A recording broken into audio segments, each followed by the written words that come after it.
મહીસાગરમાં ખનીજ ચોરો સામે ખાણ ખનીજ વિભાગની લાલ આંખ. લુણાવાડા અને બાલાસિનોર વિસ્તારમાં ખનીજ ચોરો સામે કાર્યવાહી. બાલાસિનોર તાલુકામાંથી ખનીજ ચોરી કરતા 2 ડમ્પરો ઝડપાયા. લુણાવાડા તાલુકામાંથી ખનીજ ચોરી કરતું 1 ડમ્પર ઝડપાયું. 1 કરોડથી વધુનો મુદ્દામાલ ખાણ ખનીજ વિભાગે જપ્ત કર્યો. ખાણ ખનીજ વિભાગના ચેકિંગને લઈ ખનીજ ચોરોમાં ફફડાટ છે. લુણાવાડા અને બાલાસિનોરમાંથી ખનીજ ચોરી ઝડપી પાડવામાં આવી છે. ખનીજ ચોરી કરનારને પકડી પાડવામાં આવ્યા છે. તેમની સામે કાર્યવાહી કરવામાં આવી રહી છે.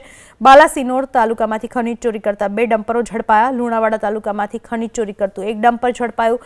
1 કરોડથી વધુનો મુદ્દામાલ ખાણ ખનીજ વિભાગે જપ્ત કર્યો છે. ખાણ ખનીજ વિભાગના ચેકિંગને લઈને ખનીજ ચોરોમાં ફફડાટ જોવા મળી રહ્યો છે. જૂનાગઢ કેશોદ એરપોર્ટ પર ફરી મુંબઈની ફ્લાઇટ સેવા બંધ. થોડા સમય પહેલા શરૂ કરાયેલી કેશોદ મુંબઈની ફ્લાઇટ બંધ.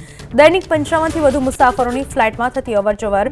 સોમનાથ, સાસણ, જૂનાગઢ અને દીવ આવતા પ્રવાસીઓ માટે ફ્લાઇટ ઉપયોગી થતી હતી. સત્વરે બંધ ફ્લાઇટ શરૂ કરવા જાગૃત નાગરિકોની માંગ. ભાજપ આગેવાને કેન્દ્રીય મંત્રી મનસુખ માંડવિયાને રજૂઆત કરી. બંધ ફ્લાઇટ સેવા પુનઃ શરૂ કરવા કેન્દ્રીય મંત્રી સમક્ષ રજૂઆત કરાઈ.